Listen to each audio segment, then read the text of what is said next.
Je te donnerai 100 millions si tu ouvres le coffre-fort. L'homme d'affaires millionnaire rit en regardant l'enfant aux pieds nus. Il ne savait pas qu'il pariait avec la mauvaise personne et qu'il perdrait tout. « Pousse-toi de là, des personnes importantes vont passer. » Marc-André Tremblay cria vers Léo, qui nettoyait le plancher du hall d'entrée avec un vieux chiffon usé. L'enfant leva les yeux, ses prunelles foncées, pleines de concentration, et se déplaça rapidement sur le côté, murmurant un pardon, « Monsieur », presque inaudible. Léo avait à peine 11 ans, mais portait déjà sur ses petites épaules le poids d'une responsabilité qu'aucun enfant ne devrait avoir. Ses mains, gercées par l'eau et les produits de nettoyage, travaillaient sans relâche dès le petit matin. Les genoux de son pantalon montraient des rapiessages faits par sa mère Marie, qui cousait chaque nuit pour tenter de maintenir la dignité de son fils, malgré la pauvreté qui les entourait. Marc-André Tremblay était le propriétaire de Tremblay Inc., l'une des plus grandes entreprises de la métropole. À 45 ans, il avait bâti un empire basé sur l'immobilier et la technologie. Il portait des montres qui coûtaient plus qu'une voiture neuve, et des cravates importées qui valaient le salaire mensuel de n'importe lequel de ses employés. Pour lui, des gens comme Léo n'étaient que des éléments du mobilier, des objets qui devaient être présents, mais jamais visibles. Caroline appela sa secrétaire en entrant dans le bureau principal. « Combien de fois dois-je dire aux gens de l'entretien de ne pas me déranger quand j'arrive ?» Caroline Dubois avait 32 ans et travaillait pour Marc-André depuis 6 ans.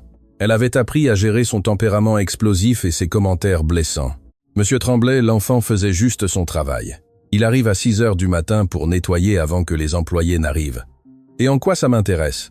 répondit Marc-André avec dédain, laissant tomber sa mallette en cuir sur le bureau. « Son histoire ne m'intéresse pas. Je veux juste qu'il fasse son travail sans que j'aie à le voir. » Ce que Marc-André ne savait pas, c'est que Léo n'était pas un employé de l'entreprise de nettoyage. C'était le fils de Marie, qui, elle, y travaillait depuis 3 ans. Marie avait 35 ans et était l'unique soutien de son foyer depuis que Jean-Luc, son mari, avait eu un accident qui l'avait laissé incapable de faire des travaux lourds. Jean-Luc vendait maintenant des billets de loterie au feu de circulation, gagnant à peine de quoi acheter ses médicaments. Léo accompagnait sa mère tous les matins parce qu'il n'avait personne pour le garder. L'école était passée au second plan lorsque les frais médicaux de son père avaient englouti toutes leurs économies. Mais l'enfant ne restait pas assis à attendre. Il aidait sa mère avec les tâches de nettoyage, portait les seaux d'eau, organisait les produits, balayait les couloirs, le tout avec un dévouement qui contredisait son jeune âge. « Maman !» murmura Léo quand Marie apparut avec son chariot de nettoyage. « Ce monsieur est encore fâché. » Marie regarda vers le bureau de Marc-André et soupira. « Ne t'inquiète pas, mon amour. Nous devons juste bien faire notre travail et ne pas nous attirer d'ennuis. Pourquoi nous traite-t-il ainsi? Nous ne lui avons rien fait de mal. Certaines personnes, Léo, n'ont pas appris que tout le monde mérite le respect, mais cela ne veut pas dire que nous devons être comme elle. Tu comprends? » L'enfant hocha la tête, bien qu'il y eût une étincelle de quelque chose de plus dans ses yeux. Ce n'était pas du ressentiment exactement, mais une détermination silencieuse que Marie reconnaissait, parce que c'était la même qu'elle avait lorsqu'elle avait décidé de ne jamais abandonner malgré les circonstances. La journée se déroula normalement jusqu'à ce qu'un messager spécial arrive à midi. Il apportait un colis grand et lourd, scellé de plusieurs cadenas de sécurité et d'étiquettes confidentielles partout. « Livraison pour monsieur Marc-André Tremblay », annonça le messager à la réception. Caroline signa les documents de réception et apporta personnellement le colis au bureau de Marc-André. C'était un coffre-fort portable argenté, avec un panneau électronique sophistiqué à l'avant. Avec lui venait une enveloppe de documentation. « Qu'est-ce que c'est que ça ?» Marc-André demanda en ouvrant l'enveloppe. Son expression passa de la confusion à la surprise absolue, en lisant. Selon les documents, le coffre-fort contenait des obligations aux porteurs d'une valeur de 100 millions de dollars. C'était une partie d'un héritage inattendu d'un oncle éloigné qui était décédé sans laisser de testament spécifique. Marc-André avait été localisé comme l'un des héritiers possibles, mais il y avait une condition étrange. Le coffre-fort avait un mécanisme de sécurité unique.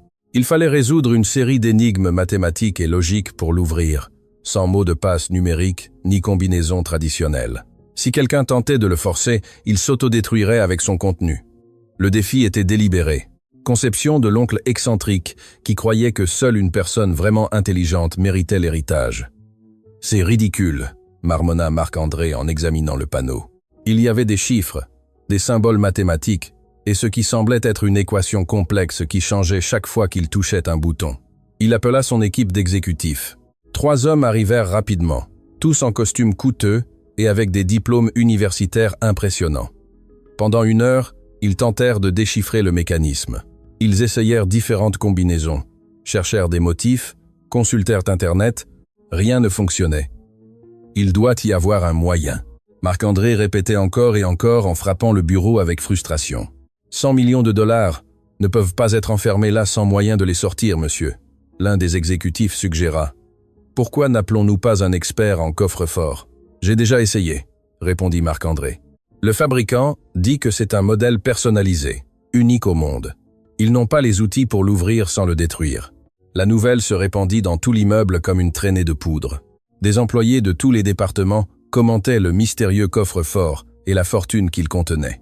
Certains s'approchaient discrètement du bureau de Marc-André, offrant des idées qui étaient immédiatement rejetées. « Vous croyez que je suis stupide ?» leur criait-il. « J'ai déjà essayé toutes ces options de base. Ceci exige plus que de simples mathématiques. » Léo, quant à lui, avait entendu une partie de la conversation en nettoyant le couloir près du bureau. Sa curiosité naturelle le poussa à s'approcher un peu plus lorsque Marc-André sortit temporairement prendre un café. Par la porte entr'ouverte, il put voir le coffre-fort sur le bureau. Le panneau affichait une séquence de nombres qui semblait changer en suivant une sorte de motif. Léo, qui avant de quitter l'école avait montré un talent exceptionnel pour les mathématiques, sentit quelque chose de familier dans ces chiffres. C'était comme les énigmes que son maître lui donnait quand il pouvait encore assister aux cours. « Hé, toi !» Une voix le fit sursauter. C'était l'un des exécutifs qui avait vu l'enfant regarder à l'intérieur. « Qu'est-ce que tu fais là? Tu n'as pas de travail à faire ?»« Pardon, monsieur. » Léo répondit en baissant les yeux et s'éloignant rapidement avec son chiffon à la main, mais son esprit continuait de traiter ce qu'il avait vu. Nombre premier, séquence de Fibonacci, peut être quelque chose lié à la géométrie. Son cerveau travaillait automatiquement sur le problème, même en balayant le sol. Marc-André retourna à son bureau, de plus en plus frustré. Plusieurs heures s'étaient écoulées, et aucun de ses exécutifs grassement payés n'avait pu résoudre l'énigme. Son orgueil était blessé. Comment était-il possible que lui, un homme d'affaires prospère, ne puisse pas accéder à son propre héritage? « C'est humiliant », marmonna-t-il pendant que ses employés observaient en silence. « Vous tous avec vos maîtrises et vos diplômes, et personne ne peut résoudre une simple énigme. » Caroline, qui avait tout observé depuis son bureau, osa suggérer. « Monsieur Tremblay, peut-être devrions-nous nous reposer un instant. Parfois, les solutions viennent quand on cesse de les forcer. » Se reposer. Marc-André la regarda avec incrédulité. 100 millions de dollars sont là-dedans, et tu me suggères de me reposer. Sa frustration atteignit un point critique lorsque le dernier de ses exécutifs admit être complètement perdu. Marc-André, dans un accès de colère mêlé de désespoir, prit une décision qui allait tout changer. Il sortit de son bureau et se dirigea vers l'espace commun, où plusieurs employés s'étaient rassemblés, commentant la situation. Sa présence fit que tout le monde se tut immédiatement. « Écoutez tous », dit-il d'une voix forte et claire, s'assurant que chaque personne à l'étage puisse l'entendre. « J'ai un coffre-fort dans mon bureau qui contient 100 millions de dollars. Aucun de mes exécutifs n'a pu l'ouvrir, alors voici mon offre. » Il fit une pause dramatique, appréciant l'attention totale qu'il avait. « Je donnerai 1 million de dollars à quiconque pourra l'ouvrir. 1 million de dollars, en espèces. » La réaction fut immédiate. Les employés commencèrent à murmurer avec excitation, certains planifiant déjà comment ils dépenseraient cet argent. Marc-André souriait de satisfaction, pensant qu'il avait trouvé la solution parfaite. Mais il vit alors Léo debout dans un coin, son chiffon à la main, observant tout en silence. Et dans ce moment d'arrogance absolue, Marc-André décida de transformer son offre en un spectacle cruel. « En fait, dit-il en élevant encore la voix, j'élargis l'offre. Si même cet enfant peut l'ouvrir, il désigna directement Léo. Je lui donnerai 100 millions de dollars, les 100 millions au complet. » Le bureau éclata de rire. Il était évident que Marc-André faisait une blague cruelle, se moquant de l'idée qu'un enfant pauvre et sale puisse réussir ce que des cadres instruits n'avaient pas réussi. « Imaginez, » continua Marc-André en se nourrissant des rires, « un enfant de l'entretien qui résout ce que des mathématiciens n'ont pas pu faire. Ce serait la blague du siècle. » Marie, qui avait tout entendu de là où elle nettoyait les fenêtres, sentit son cœur se serrer. Elle voulait courir vers son fils, le protéger de cette humiliation publique. Mais Léo la regarda et lui fit un signe de tête, comme pour lui dire que tout allait bien. « Monsieur !» Léo parla d'une voix claire, mais respectueuse, surprenant tout le monde. « Vous parlez sérieusement ?» Marc-André le regarda avec un mélange de amusement et de dédain. « Bien sûr que je parle sérieusement, gamin. Si tu peux ouvrir ce coffre-fort, je te donne tout ce qu'il y a dedans. 100 millions de dollars. Et si tu ne peux pas, alors tu continueras à nettoyer les planchers comme il se doit. » Marc-André répondit avec un sourire cruel. « Tu acceptes le marché ?» Léo regarda sa mère, qui avait les larmes aux yeux, mais hocha la tête presque imperceptiblement. L'enfant savait que cela pouvait être la plus grande humiliation de sa vie, mais il savait aussi quelque chose que personne d'autre dans cette pièce ne savait. Il avait vu le motif dans ces chiffres, et il croyait pouvoir le résoudre. « J'accepte », dit Léo d'une voix ferme. Le bureau explosa en un mélange de rires et de commentaires moqueurs. Les employés sortaient leur téléphone pour enregistrer ce qu'ils étaient sûrs d'être un moment embarrassant à se rappeler. Marc-André se moquait pratiquement de l'enfant. « Parfait !» s'exclama-t-il. « Je vais bien profiter de ça. Caroline, amène l'enfant à mon bureau. Nous allons voir ce spectacle. » Pendant que Léo marchait vers le bureau, ses petites mains serraient le chiffon qu'il avait utilisé. Son cœur battait rapidement, mais pas de peur. C'était de l'excitation mêlée de détermination. Il avait passé tellement de temps à être invisible, à être traité comme s'il n'avait aucune importance. Maintenant, il avait l'occasion de prouver que l'intelligence n'a rien à voir avec l'argent que l'on possède ou les vêtements que l'on porte.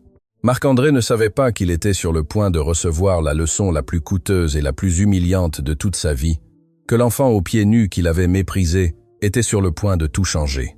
Le pari était fait, et rien ne serait plus pareil. Le bureau de Marc-André s'était transformé en un cirque.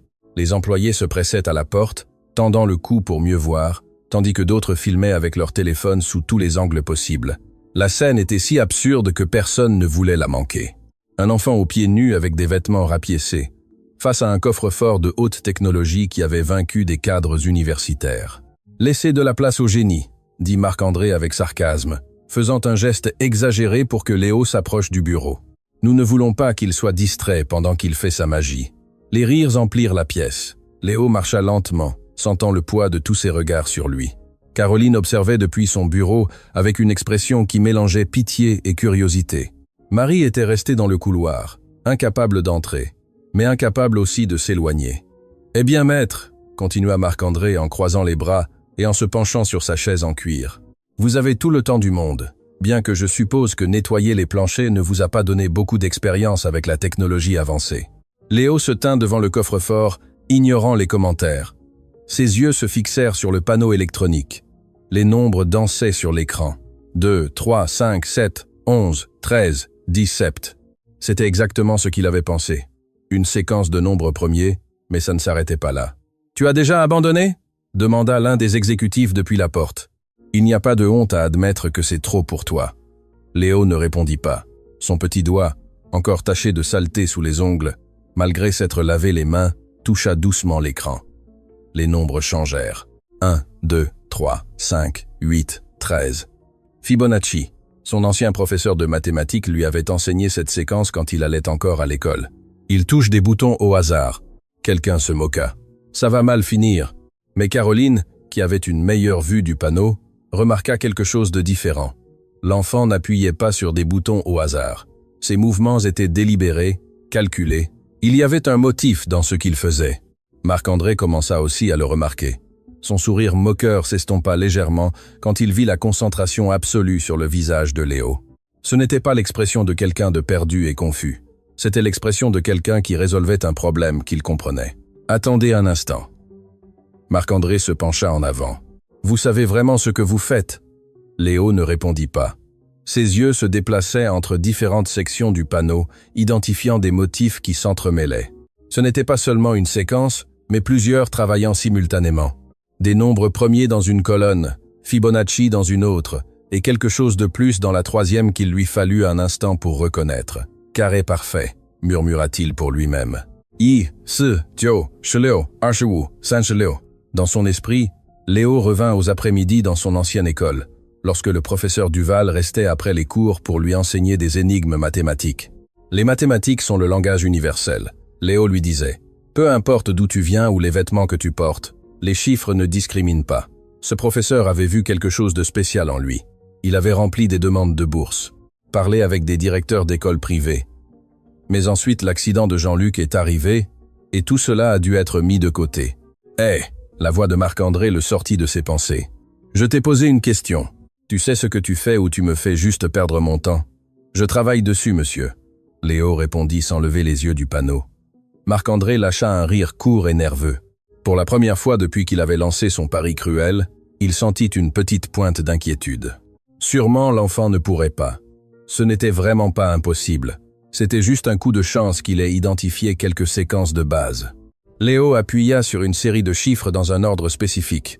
Le panneau émit un son doux, différent des bips d'erreur qu'il avait émis lorsque les exécutifs essayaient.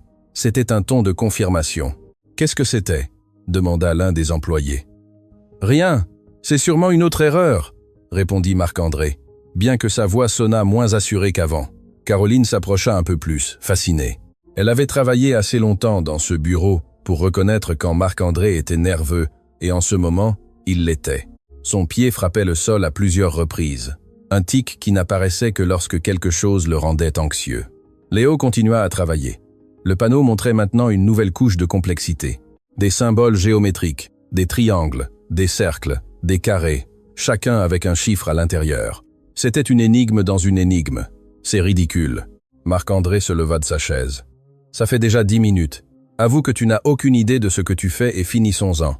Laissez-le essayer, dit Caroline doucement. Vous-même lui avez donné tout le temps qu'il lui fallait. Marc-André la regarda avec surprise. Caroline ne le contredisait jamais ouvertement, surtout pas devant d'autres employés. Mais il y avait quelque chose dans la situation qui l'avait poussé à défendre l'enfant. Comme tu veux. Marc-André se rassit, en croisant les jambes avec agacement. Mais c'est une perte de temps. Léo bloqua tout le bruit autour de lui. Les murmures, les rires étouffés, les commentaires sarcastiques. Il se concentra uniquement sur le panneau. Les symboles géométriques correspondaient aux chiffres de manière spécifique. Le triangle avait 3 côtés, le carré 4. Le cercle représentait l'infini ou peu, être 0. Il pressa la séquence. Cercle, triangle, triangle, carré, triangle, suivant le motif qu'il avait identifié. Un autre son de confirmation résonna du coffre-fort. Le silence qui suivit fut absolu. Même les personnes qui riaient s'étaient tues. Tous avaient entendu ce son différent. « Qu'est-ce qui se passe » demanda quelqu'un de l'arrière. Marc-André se leva si vite que sa chaise roula en arrière. Ce n'est pas possible. C'est impossible. Mais le panneau changeait. Les lumières rouges qui clignotaient commencèrent à devenir jaunes. Léo avait dépassé 2 niveaux de sécurité. Il n'en manquait qu'un de plus. « Pure chance », dit Marc-André, mais sa voix tremblait légèrement. « Il n'y a aucune chance qu'un enfant. » Il s'arrêta quand il vit ce qui apparut sur le panneau. La phase finale n'était pas des mathématiques pures. C'était une énigme de logique combinée à des séquences. Il fallait non seulement comprendre les chiffres, mais penser de manière abstraite, relier des motifs qui semblaient sans rapport. Léo lut l'énigme sur l'écran. Le père de Jean a 3 fils. Le premier s'appelle Lundi, le second s'appelle Mardi. Comment s'appelle le troisième? C'était trompeusement simple. La plupart des gens diraient mercredi, suivant le motif des jours de la semaine. Mais Léo sourit légèrement. La réponse était dans la question elle-même. « Jean », dit-il à voix basse en écrivant le nom sur le panneau. Le coffre-fort émit une série de clics mécaniques. Les lumières jaunes devinrent vertes. Le panneau afficha un message. « Accès accordé ». La pièce tomba dans un silence de mort. « Non », Marc-André murmura, le sang se retirant de son visage. « Non, non, non ». Léo recula d'un pas en regardant le coffre-fort qui montrait maintenant sa serrure libérée. Il ne l'ouvrit pas, ne toucha à rien d'autre, il se tourna simplement vers Marc-André. « Je l'ai résolu, monsieur », dit-il d'une voix calme. « Vous pouvez vérifier. » Marc-André s'approcha du coffre comme s'il était en transe. Ses mains tremblaient quand il toucha la poignée.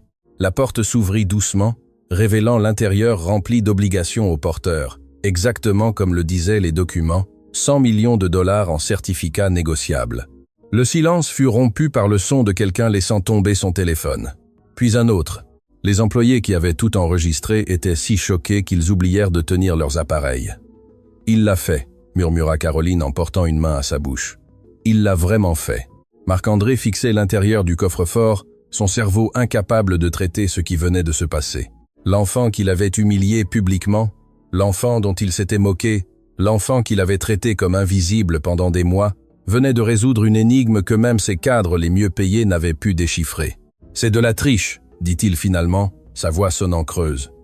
Quelqu'un lui a donné les réponses. « Ça doit être ça. » Monsieur Tremblay. Caroline parla avec fermeté.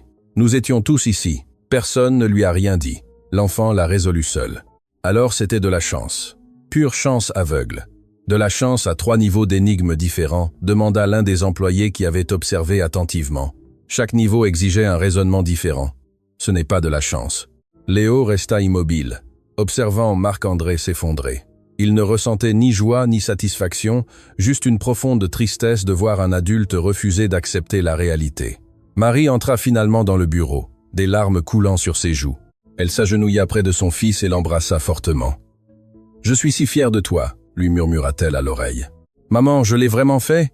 demanda Léo comme s'il ne réalisait pas ce qui venait de se passer. « Tu l'as fait, mon amour. Tu l'as fait. » Marc-André les observait, son esprit tournant à 1000 à l'heure. Il avait fait ce pari devant des douzaines de témoins. Beaucoup d'entre eux l'avaient enregistré en vidéo. Il ne pouvait pas se rétracter maintenant sans détruire complètement sa réputation. « Ça ne compte pas », dit-il désespérément. « C'était une blague. Personne ne prend ce genre de pari au sérieux. Vous avez dit que vous parliez sérieusement. » Léo répondit en le regardant droit dans les yeux. « Je vous ai demandé 2 fois et vous avez confirmé. Tu es un enfant. Les contrats avec des mineurs ne sont pas valides, mais les promesses publiques le sont, » intervint Caroline. « Surtout quand il y a des preuves vidéo. » Marc-André la regarda avec trahison. « De quel côté es-tu? Du côté de ce qui est juste. » Elle répondit sans hésiter. « Vous avez fait un pari public. L'enfant a tenu sa part. Maintenant, c'est à vous de tenir la vôtre. » Les employés commencèrent à murmurer entre eux. Certains sortirent à nouveau leur téléphone, cette fois non pour enregistrer, mais pour revoir les vidéos qu'ils avaient prises. La preuve était là, claire et indéniable. Marc-André s'effondra sur sa chaise, le visage enfoui dans ses mains. 100 millions de dollars. C'était plus que ce que certaines de ces entreprises gagnaient en un an. Ce n'était pas une somme qu'il pouvait ignorer ou remplacer facilement. « J'ai besoin de parler à mes avocats », dit-il finalement. « Cela ne peut pas être légal, monsieur Tremblay », dit monsieur Albert, le comptable principal de l'entreprise qui observait du fond de la pièce. C'était un homme de 60 ans, respecté de tous, avec une réputation d'intégrité inébranlable. Avec tout le respect que je vous dois, vous avez fait un pari public, et l'enfant l'a gagné honnêtement. Toi aussi, Albert, tout le monde va se retourner contre moi. Ce n'est pas se retourner contre vous, c'est reconnaître les faits. Si vous essayez de vous rétracter maintenant, vous perdrez quelque chose de bien plus précieux que l'argent. Votre parole. Marc-André leva les yeux et regarda autour de la pièce. Tous ses employés l'observaient avec un mélange de déception et d'attente. Il savait que M. Albert avait raison. S'il ne tenait pas parole, il n'aurait plus jamais de crédibilité dans le monde des affaires. « Donnez-moi le temps de réfléchir », dit-il finalement. « Chest, j'ai besoin de digérer ça. Prenez le temps qu'il vous faut. » Marie parla pour la première fois, sa voix ferme malgré les larmes. « Mais mon fils a tenu sa part du marché. Nous espérons que vous ferez de même. » La mère et le fils se retirèrent du bureau, suivis par les regards de tous les présents. Quand ils sortirent, les conversations explosèrent.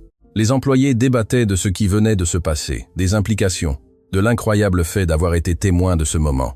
Caroline s'approcha de Marc-André, qui restait immobile sur sa chaise. « Monsieur, vous devez prendre une décision rapidement. Ceci est déjà partagé sur les réseaux sociaux. » « Quoi ? Plusieurs employés ont mis en ligne les vidéos. Il y a déjà des milliers de vues. Les gens demandent ce qui va se passer, si vous allez tenir votre promesse. » Marc-André sentit le monde s'effondrer autour de lui. Non seulement il avait perdu un pari impossible, mais c'était maintenant public. Des milliers de personnes l'observaient, attendant de voir quel genre d'homme il était vraiment. Monsieur Albert resta après que tous les autres soient partis. « Marc-André », dit-il en utilisant son prénom pour la première fois depuis des années. « Je connais cet enfant et sa mère. Ils travaillent ici depuis un certain temps.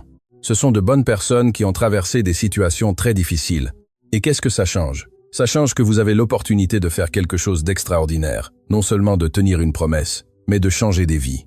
Ou vous pouvez être l'homme qui a humilié un enfant et lui a ensuite refusé ce qu'il a gagné. C'est exact. » Marc-André ne répondit pas. Il resta assis dans son bureau vide, regardant le coffre-fort ouvert, réalisant qu'un enfant de 11 ans venait de lui donner la leçon la plus humiliante de sa vie. Dehors, dans le couloir, Léo étreignait sa mère tandis qu'elle pleurait d'un mélange de fierté, de peur et d'espoir. Le pari était gagné, mais la véritable épreuve ne faisait que commencer. La nuit était tombée sur la ville lorsque Marie et Léo arrivèrent enfin à leur petit appartement en périphérie. Le trajet en autobus avait été silencieux. Tous deux digéraient encore ce qui s'était passé. L'air frais de la nuit contrastait avec la chaleur suffocante que Léo avait ressentie dans ce bureau rempli de regards. Jean-Luc les attendait à la porte, son visage montrant un mélange d'inquiétude et de curiosité. Il s'appuyait sur sa canne, sa jambe droite supportant à peine son poids. « Qu'est-ce qui s'est passé ?» On m'a envoyé des messages disant qu'il y avait des vidéos de Léo sur Internet. Marie serra son mari dans ses bras, et pour la première fois depuis qu'ils avaient quitté le bureau, elle se permit de pleurer sans retenue. Ce n'étaient pas des larmes de tristesse, mais d'une émotion si intense qu'elle devait s'exprimer d'une manière ou d'une autre. « Papa », Léo parla d'une petite voix. « J'ai résolu une énigme que personne ne pouvait résoudre. » « Quel genre d'énigme ? Une qui vaut 100 millions de dollars. » Jean-Luc regarda sa femme, cherchant une confirmation. Marie hocha la tête, toujours incapable de former des mots cohérents. Le père s'effondra sur l'unique chaise de leur minuscule salon, le craquement du vieux bois résonnant dans le silence. « Raconte-moi tout », dit-il finalement. Tandis que Léo racontait les événements de la journée, sa voix gagnait en confiance. Il parla des nombres premiers, de Fibonacci, de l'énigme de Jean. Jean-Luc écoutait, les yeux de plus en plus écarquillés, reconnaissant chez son fils quelque chose qui avait toujours été là, mais que les circonstances leur avaient empêché de cultiver. « J'ai toujours su que tu étais spécial », dit Jean-Luc quand Léo eut fini, ses propres larmes commençant à couler. « Ton professeur Duval me le disait chaque fois qu'il me voyait. Cet enfant va devenir quelqu'un d'important, me répétait-il. Mais papa, monsieur Marc-André, ne veut pas payer. Il dit que c'était une blague. Alors ce n'est pas un homme de parole. » Jean-Luc répondit avec une fermeté qui les surprit tous les deux. Malgré sa condition physique, sa voix avait l'autorité de celui qui avait travaillé toute sa vie avec dignité. Mais la vérité finit toujours par éclater. Ce qu'aucun d'eux ne savait, c'est qu'à ce moment précis, la vérité explosait sur Internet d'une manière qu'ils ne pouvaient imaginer. Dans son luxueux penthouse du centre-ville, Marc-André Tremblay ne pouvait pas dormir. La vue panoramique des lumières urbaines, qui d'habitude le remplissait de satisfaction, semblait maintenant se moquer de lui. Chaque fenêtre illuminée était comme un œil qui le jugeait.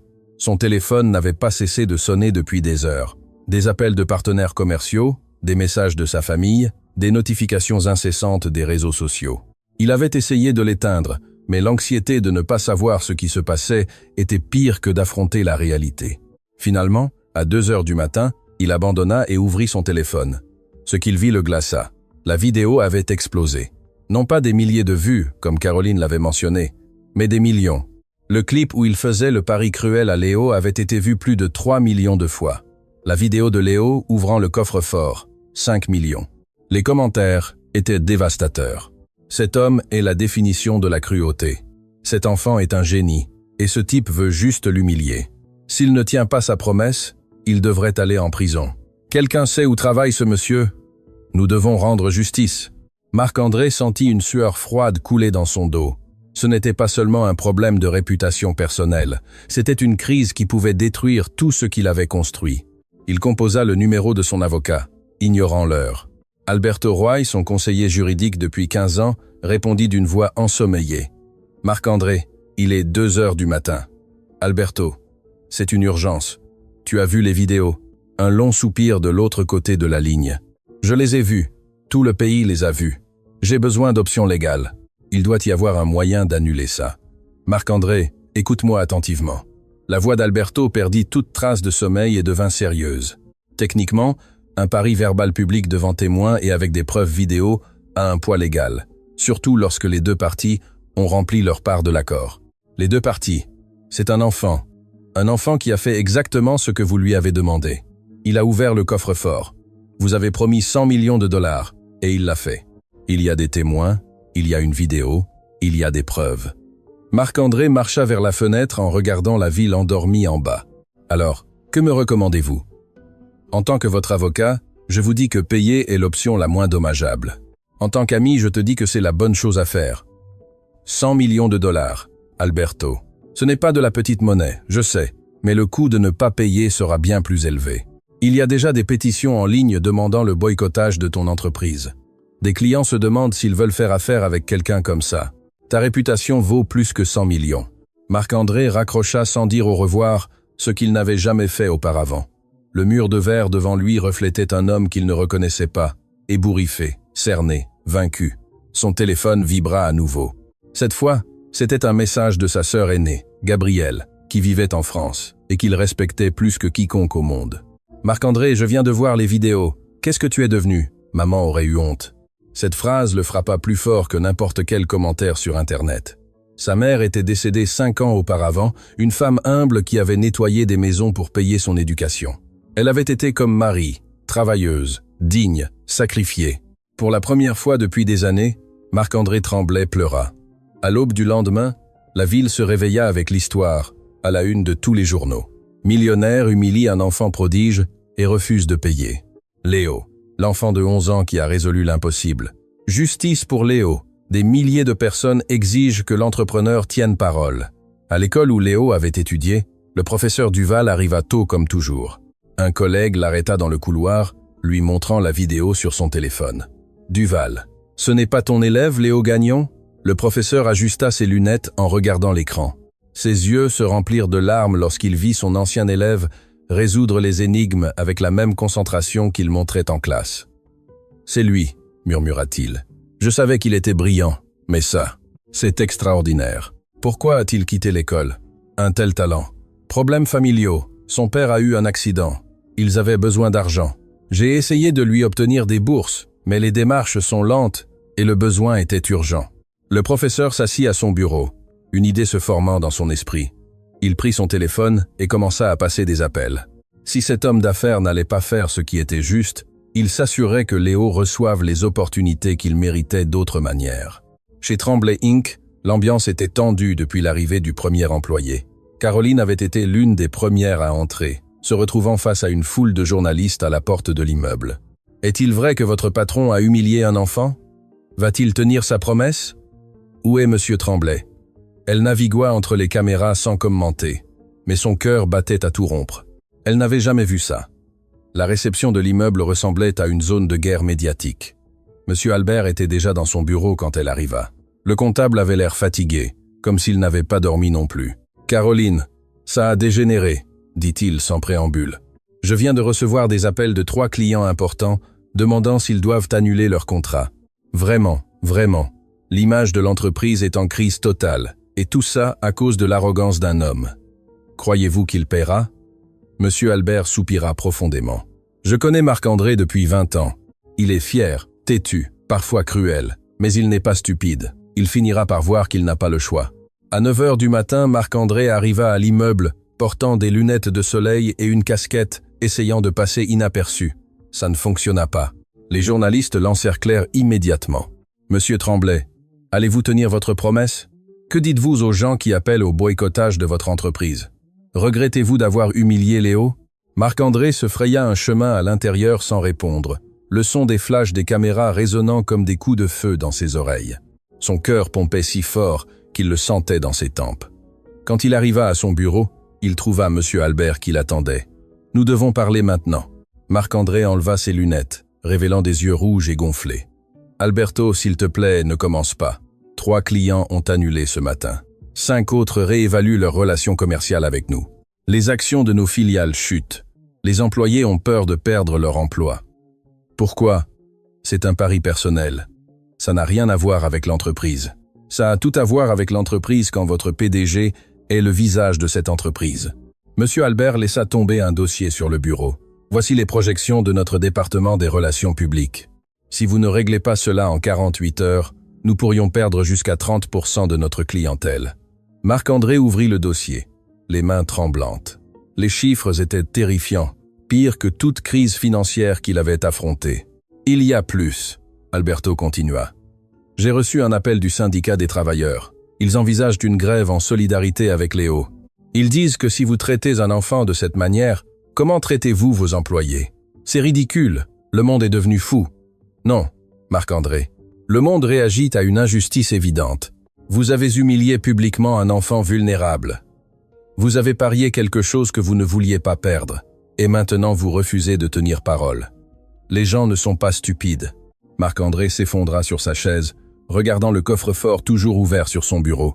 Ses maudites obligations au porteur brillaient sous la lumière du matin. « Savez-vous ce qui est le pire ?» demanda M. Albert, sa voix s'adoucissant. « Que cet enfant, avec toutes les raisons du monde de vous haïr, ne donne pas d'interview, ne parle pas en mal de vous, il attend juste que vous teniez votre parole. » Pendant ce temps, dans le petit appartement de la famille Gagnon, Il y avait aussi des journalistes campés dehors. Mais Marie avait catégoriquement refusé de laisser Léo leur parler. « Ce n'est pas un cirque », avait-elle dit fermement lorsqu'une journaliste frappa à la porte. « Mon fils est un enfant, pas un spectacle. » Le téléphone de Marie n'avait pas non plus cessé de sonner. Des appels d'émissions de télévision voulant interviewer Léo, des avocats offrant une représentation gratuite, même des producteurs d'Hollywood demandant des droits sur l'histoire. « Je ne sais pas quoi faire », confia Marie à Jean-Luc pendant que Léo dormait dans sa petite chambre. « Tout cela est trop. Gardons les choses simples. » Jean-Luc répondit en caressant la main de sa femme. Marc-André a fait une promesse. Soit il la tient, soit il ne la tient pas. Tout le reste, c'est du bruit. Un coup différent à la porte le fit sursauter. Ce n'était pas le coup agressif des journalistes, mais quelque chose de plus doux, presque timide. Jean-Luc ouvrit et trouva le professeur Duval debout là, avec un dossier sous le bras. Professeur Marie s'approcha, surprise. « Qu'est-ce que vous faites ici ? Je suis venu parler de l'avenir de Léo. » Le professeur entra quand on l'invita. « J'ai vu les vidéos. J'ai vu ce que mon élève peut faire. » Ils s'assirent à la petite table de la cuisine, la seule surface plane qu'ils avaient dans l'appartement. Duval ouvrit son dossier. « J'ai contacté 5 établissements d'enseignement privés, 3 universités également. Tous sont prêts à offrir des bourses d'études complètes à Léo s'il retourne à l'école. » Marie couvrit sa bouche de ses mains, des larmes jaillissant instantanément. « Mais il y a quelque chose de plus. » Duval continua. « L'Institut de technologie de Montréal veut l'évaluer. Croit-il qu'il pourrait se qualifier pour un programme spécial pour élèves doués ? » « Élèves doués ?» Jean-Luc répéta. « Des enfants avec des capacités cognitives exceptionnelles. Mathématiques, sciences, logique. Léo a le profil parfait. Il pourrait recevoir une éducation avancée, un mentorat avec des professeurs universitaires, un accès à des ressources que seuls les étudiants de cycle supérieur ont normalement. Mais ça coûte de l'argent. » Dit Marie. Son espoir commençait à s'estomper. « Nous ne pouvons pas. Les bourses couvrent tout. Les frais de scolarité, le matériel, même le transport et la nourriture. Et si M. Tremblay tient sa promesse ?» Duval laissa la phrase en suspens. « S'il la tient ?» Jean-Luc répéta amèrement. « C'est ça le problème, n'est-ce pas ?» Léo apparut à la porte de sa chambre, réveillé par les voix. Quand il vit le professeur Duval, ses yeux s'illuminèrent d'une manière que Marie n'avait pas vue depuis des années. « Professeur Léo, mon garçon, je suis si fier de toi. » Duval se leva et serra son ancien élève dans ses bras. « Tu as démontré exactement ce que j'ai toujours su, que ton esprit est brillant. Vous croyez vraiment ça ? Je le sais. Et je ne suis pas le seul. Beaucoup de gens veulent t'aider à développer ton talent. » Pour la première fois depuis le pari, Léo sourit sincèrement. À 15h, Marc-André convoqua une réunion d'urgence avec tous les chefs de département. La salle de conférence était pleine, l'air lourd, de tension et de rumeurs. « Mesdames et messieurs, » commença Marc-André, sa voix sonnant fatiguée. « Vous êtes au courant de la situation. J'ai besoin de connaître l'impact réel sur nos opérations. » Le chef des ressources humaines parla le premier. « Monsieur, nous avons reçu 20 démissions rien que ce matin. Des employés disant qu'ils ne veulent pas travailler pour quelqu'un qui traite les enfants de cette façon. » La chef des ventes continue. « Nous avons perdu le contrat avec distributeur Leblanc. 30 millions de dollars par an. Ils ont dit qu'ils ne pouvaient pas s'associer à notre image actuelle. » Le directeur marketing ajouta. « Les réseaux sociaux sont contre nous. Les hashtags comme Justice pour Léo et Marc-André le Cruel sont tendance nationale. Certaines marques retirent nos produits de leur catalogue. » Chaque rapport était comme un coup physique pour Marc-André. Il observa les visages autour de la table. Certains montrèrent une satisfaction à peine dissimulée. D'autres, une réelle préoccupation. Aucun ne montrait le respect qu'il lui portait habituellement. Caroline, qui prenait des notes en silence, finit par parler. « Monsieur Tremblay, avec tout le respect que je vous dois, il y a une solution évidente à tout cela. Laquelle ?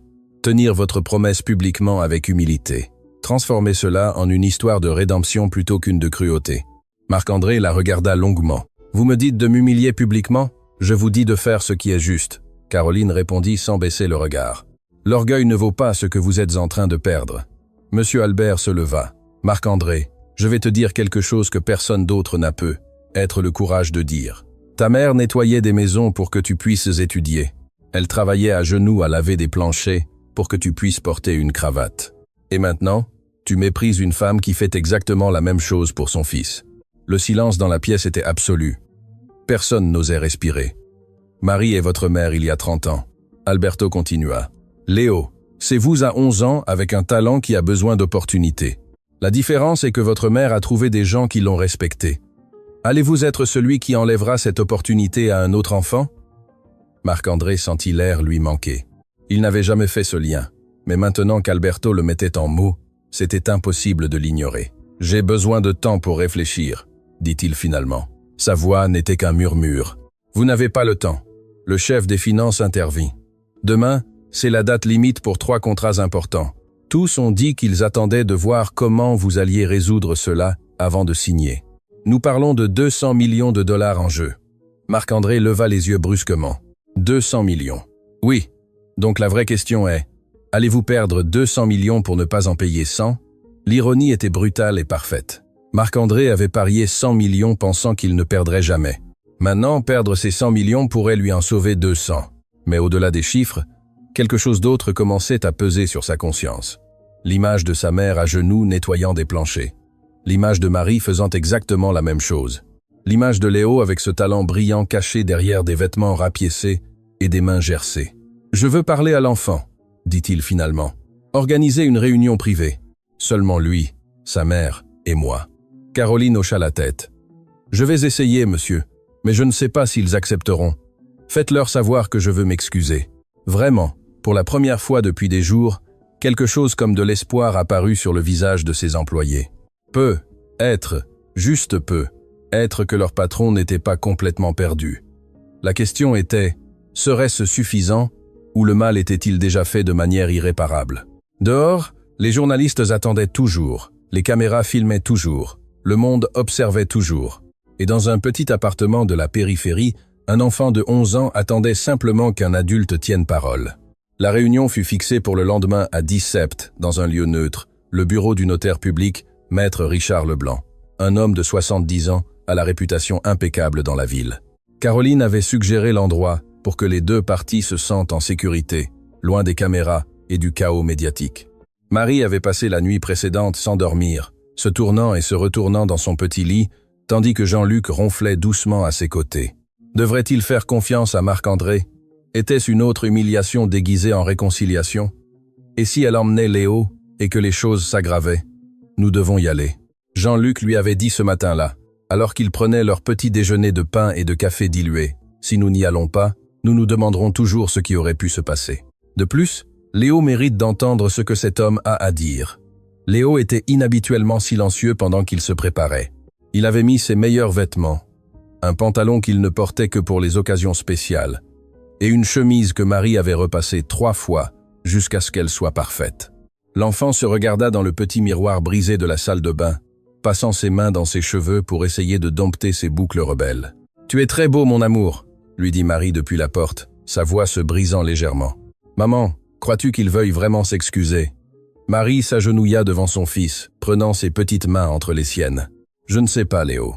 Mais ce que je sais, c'est que quoi qu'il arrive aujourd'hui, tu as démontré quelque chose que personne ne peut t'enlever, que tu es brillant, courageux et digne de respect. Et s'il ne tient pas sa promesse, alors nous allons de l'avant. Le professeur Duval a déjà obtenu ses bourses. Ton avenir ne dépend pas de cet homme, il dépend de toi. » Léo hocha la tête. Mais Marie pouvait voir dans ses yeux qu'une partie de lui espérait encore que Marc-André ferait ce qui était juste. Cet espoir enfantin, cette croyance que les adultes tiennent finalement parole, brisait le cœur de Marie parce qu'elle savait que le monde ne fonctionnait pas toujours ainsi. Marc-André arriva au bureau du notaire 30 minutes avant, accompagné uniquement de M. Albert. Il avait refusé la suggestion d'amener des avocats, des relations publiques ou tout autre membre de son équipe. Cela devait être personnel. Le notaire Leblanc les reçut dans son bureau traditionnel, aux murs garnis de livres juridiques et un bureau en acajou qui avait appartenu à son grand-père. L'odeur de vieux papier et d'encre emplissait l'espace, se mêlant à l'arôme du café fraîchement moulu que Leblanc gardait toujours prêt. Monsieur Tremblay, notaire, le salua avec une courtoisie professionnelle, mais sans chaleur. « J'espère que cette réunion sera productive. C'est mon souhait aussi. » Marc-André répondit, sa voix sonnant plus humble que M. Albert ne l'avait jamais entendu. Marc-André avait l'air différent. Il avait à peine dormi 3 heures en 2 jours et ça se voyait, les cernes profonds, la barbe non rasée, le costume froissé. Ce n'était pas l'image de l'entrepreneur impeccable qu'il projetait toujours. C'était simplement un homme épuisé et vaincu. « J'ai préparé un document, maître Leblanc, » dit-il en montrant plusieurs papiers, afin que si un accord est trouvé, tout soit formellement enregistré. Ainsi, nous évitons de futurs malentendus. Marc-André hocha la tête, bien que chaque mot du notaire lui rappelait l'ampleur de ce qu'il avait fait. Un accord formel avec un enfant de 11 ans parce qu'il avait été si arrogant qu'ils avaient besoin d'une protection légale contre lui. Le son de la porte principale le fit sursauter. Il était 17 heures. Marie, Jean-Luc et Léo étaient arrivés. Lorsque les deux familles se retrouvèrent dans la salle de conférence du notaire, la tension était si épaisse qu'on pouvait presque la toucher. Léo resta légèrement derrière sa mère, ses yeux foncés observant Marc-André avec un mélange de curiosité et de prudence. Jean-Luc s'appuyait sur sa canne, la mâchoire serrée. Il voulait haïr l'homme qui avait humilié son fils, mais l'expression sur le visage de Marc-André le laissait perplexe. Il ne voyait plus d'arrogance. Il voyait quelque chose qui ressemblait à de la honte. « Merci d'être venu, Marc-André, dit-il, sa voix rauque. Je sais que vous n'avez aucune raison de me faire confiance. Non, nous n'en avons pas. » Jean-Luc répondit directement. « Vous avez humilié mon fils devant des douzaines de personnes. Vous avez fait un pari cruel en pensant que vous ne perdriez jamais. Et quand vous avez perdu, vous avez essayé de vous échapper. » Marc-André baissa les yeux, incapable de soutenir le regard de Jean-Luc. « Vous avez tout à fait raison. Alors, pourquoi sommes-nous ici ?» Marie demanda, sa voix ferme malgré le trac qu'elle ressentait. « Parce que j'ai besoin de vous dire quelque chose que j'aurais dû dire il y a des jours. » Marc-André leva les yeux, et à la surprise de tous, ses yeux étaient humides. « Je suis désolé. Je vous demande pardon à Léo, à vous, Madame Marie, à votre famille. Ce que j'ai fait est impardonnable. » Le silence qui suivit ne fut interrompu que par le tic-tac de l'horloge ancienne sur le mur du notaire. Léo fit un pas en avant, surprenant sa mère. « Pourquoi l'avez-vous fait? Pourquoi avez-vous été si méchant avec moi ?» La question, posée avec l'honnêteté brutale d'un enfant, frappa Marc-André plus fort que toute accusation d'adulte. « Parce que je suis un homme qui a oublié d'où il venait, Marc-André, » répondit-il, sa voix se brisant. « Ma mère nettoyait des maisons, Léo, exactement comme ta maman. Elle travaillait à genoux pour que je puisse étudier. Et à un moment donné, en réussissant, j'ai oublié tout ça. J'ai commencé à voir les gens comme ta mère, comme s'ils étaient moins importants, comme si leur travail définissait leur valeur. » Marie sentit des larmes monter à ses yeux. Elle ne s'était jamais attendue à entendre ces mots. « Quand je t'ai vu ce jour-là, » Marc-André continua en s'adressant directement à Léo. « Je n'ai vu qu'un enfant qui dérangeait. Je n'ai pas vu une personne avec des rêves, avec du talent, avec une famille qui l'aime. Et cela dit quelque chose de terrible sur qui j'étais devenu. Et maintenant ?» demanda Léo. « Maintenant, vous me voyez? Maintenant, je vois un enfant plus intelligent que tous mes cadres réunis. Je vois quelqu'un qui m'a enseigné la leçon la plus importante de ma vie, que le caractère n'a rien à voir avec l'argent ou la position sociale. » Monsieur Albert, qui avait observé en silence, sentit un nœud dans la gorge. En 20 ans d'amitié, il n'avait jamais vu Marc-André aussi vulnérable. Le notaire Leblanc se racla doucement la gorge. « Monsieur Tremblay, souhaitez-vous officialiser un accord ?» Marc-André se leva lentement, se dirigea vers sa mallette et en sortit une grande enveloppe. Ses mains tremblaient légèrement lorsqu'il la posa sur la table devant Léo. « Ce sont les obligations au porteur, dit-il. 100 millions de dollars, comme promis. Elles sont à toi, sans condition, sans piège, sans petite ligne. » Léo regarda l'enveloppe comme un objet étranger. Marie couvrit sa bouche de ses deux mains, les larmes coulant librement. Maintenant, Jean-Luc dut s'asseoir, sa mauvaise jambe tremblante d'émotion. « Mais il y a autre chose que je veux faire. » Marc-André continua. « Si vous me le permettez, il sortit un autre document de sa mallette. J'ai contacté l'Institut de technologie de Montréal. Je veux créer un fonds éducatif complet pour Léo, non seulement pour l'école secondaire, mais pour l'université, la maîtrise, le doctorat, tout ce qu'il voudra étudier. Tout est payé. »« Pourquoi ?» demanda Marie, sa voix n'étant qu'un murmure. « Vous nous donnez déjà les 100 millions. Vous n'avez pas besoin de faire plus. »« Oui, je dois le faire. » Marc-André répondit avec fermeté. « Parce que j'ai vu les vidéos de gens qui commentaient votre fils. J'ai vu des professeurs dire que c'est un génie. J'ai vu le potentiel que j'étais sur le point de mépriser. Et je veux m'assurer que ce talent ne soit pas gaspillé par manque de ressources. »« C'est très généreux, » dit Jean-Luc, toujours en train de digérer tout cela. « Mais pourquoi devrions-nous vous faire confiance ?»« Vous ne devriez pas, » Marc-André admit. « C'est pourquoi le notaire Leblanc va tout enregistrer légalement. Le fonds éducatif sera placé dans une fiducie indépendante, administrée par le professeur Duval et 2 représentants de l'Institut. Je n'aurai aucun contrôle sur l'argent, seulement l'obligation de le maintenir financé. » Le notaire hocha la tête. « Je peux confirmer que j'ai déjà examiné les documents. Ils sont légalement contraignants et irrévocables. Léo regardait Marc-André avec une expression que l'homme d'affaires ne pouvait déchiffrer. Ce n'était pas de la gratitude exactement, mais quelque chose de plus complexe. C'était le processus d'un enfant essayant de comprendre comment un adulte pouvait être si cruel et ensuite si généreux. Monsieur Marc-André Léo parla d'une voix claire. « Êtes-vous vraiment désolé, ou avez-vous seulement peur de ce que disent les gens ?» La question était dévastatante de franchise. Tous dans la pièce restèrent immobiles, attendant la réponse. Marc-André s'agenouilla pour être à la hauteur de Léo, quelque chose qu'il ne ferait jamais normalement. « Les deux », admit-il avec une honnêteté brutale. « J'ai peur de perdre mon entreprise ainsi, mais je suis aussi sincèrement désolé parce que j'ai vu des vidéos de ma mère sur de vieilles photos, nettoyant des maisons, et j'ai réalisé que je te traitais probablement comme d'autres l'avaient traité, et cela m'a brisé le cœur. Votre maman nettoyait aussi des maisons ?» demanda Léo, son hostilité commençant à s'adoucir. « Oui, pendant 20 ans pour que je puisse étudier et avoir une meilleure vie. Et vous avez oublié ça ? Je l'ai oublié, et ce fut la pire erreur de ma vie. » Léo regarda sa mère, cherchant un guide. Marie hocha la tête presque imperceptiblement, lui donnant la permission de prendre sa propre décision. « J'accepte vos excuses, » dit Léo finalement, « et j'accepte l'argent parce que vous l'avez promis et nous en avons besoin. Mais je veux que vous sachiez quelque chose. » « Quoi ? Que je n'oublierai jamais d'où je viens. Peu importe combien d'argent j'ai.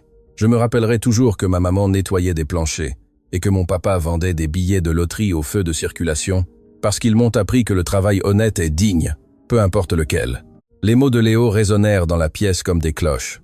Marc-André sentit des larmes couler sur ses joues, sans plus se soucier de les cacher. « Tu es plus sage à 11 ans que je ne le suis à 45, dit-il d'une voix brisée. Si seulement je pouvais remonter le temps et te traiter avec le respect que tu méritais dès le début. On ne peut pas remonter le temps. » Léo répondit avec une maturité qui contredisait son âge. « Mais vous pouvez faire les choses correctement à partir de maintenant. » Marie s'approcha finalement de la table, prenant l'enveloppe de ses mains tremblantes. À l'intérieur se trouvaient les obligations, chacune certifiée et validée.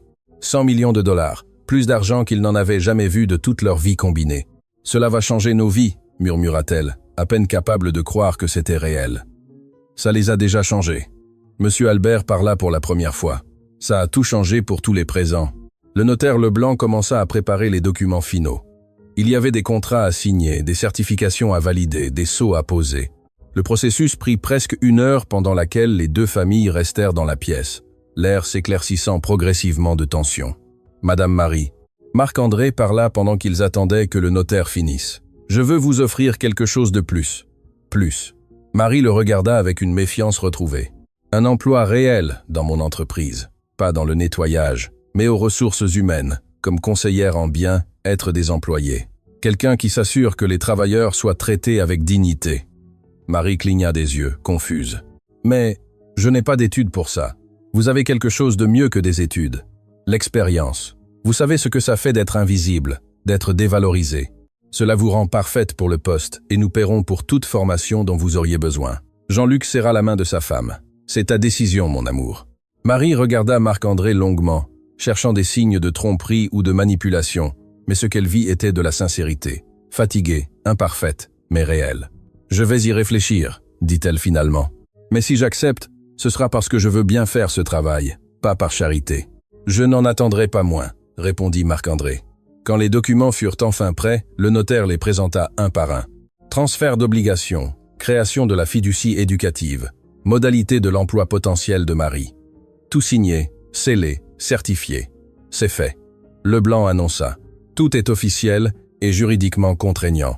Léo était maintenant officiellement propriétaire de 100 millions de dollars. Son éducation était garantie jusqu'au niveau qu'il souhaiterait atteindre. Sa mère avait une offre d'emploi réelle qui pouvait changer la trajectoire de sa famille. « Puis-je dire quelque chose ?» demanda M. Albert. Quand tout le monde hocha la tête, il continua. « J'ai travaillé avec Marc-André pendant 20 ans. Je l'ai vu dans ses pires moments et dans ses meilleurs. Mais je ne l'ai jamais vu apprendre une leçon aussi importante que celle-ci. »« Quelle leçon ?»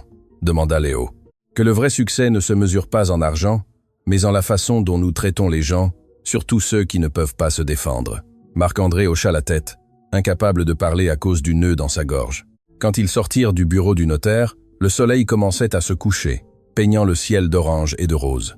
Dehors, un petit groupe de journalistes attendait toujours, mais ils gardaient une distance respectueuse grâce aux gardes de sécurité que Leblanc avait engagés. « Allez-vous faire des déclarations » cria un reporter. Marc-André regarda Marie, qui hocha la tête. Ensemble, Léo entre eux. Ils s'approchèrent des caméras. « Aujourd'hui, justice a été faite », Marc-André dit au microphone. « J'ai tenu ma promesse avec Léo et sa famille. Mais plus important encore, j'ai appris que j'avais oublié mes racines et perdu ma boussole morale. Cet enfant m'a appris plus en une semaine que ce que j'ai appris en 20 ans d'affaires. »« Comment vous sentez-vous, Léo ?» demanda une reporter. Léo réfléchit un instant avant de répondre. « Je suis heureux qu'il ait tenu parole, et j'espère que d'autres adultes apprendront aussi à tenir leurs promesses. » Les caméras ont capturé ce moment. Un enfant de 11 ans, debout entre sa famille, et un entrepreneur repenti, enseignant au monde l'intégrité. Cette nuit-là, les vidéos de la réconciliation devinrent encore plus virales que celles de l'humiliation originale. Mais cette fois, les commentaires étaient différents. La foi en l'humanité restaurée. Cet enfant est l'avenir de notre pays. Marc-André Tremblay a démontré que les gens peuvent changer. Marie et Jean-Luc ont élevé un fils exceptionnel. Dans leur petit appartement, la famille Gagnon s'assit ensemble à leur unique table. Les obligations rangées dans une enveloppe que Marie avait cachée à l'endroit le plus sûr qu'elle connaissait, sous le matelas de son lit. « Qu'allons-nous faire avec tout cet argent ?» demanda Jean-Luc, encore en train de digérer. « Premièrement, payer toutes nos dettes, » dit Marie pratiquement. « Deuxièmement, trouver un meilleur endroit pour vivre. Troisièmement, nous assurer que Léo ait tout ce dont il a besoin pour étudier. Et après, demanda Léo, après vivre avec dignité, sans jamais oublier d'où nous venons. Comme je l'ai promis à monsieur Marc-André, ajouta Léo, exactement comme tu l'as promis. Dans son luxueux penthouse, Marc-André regardait les lumières de la ville, mais cette fois avec des sentiments différents.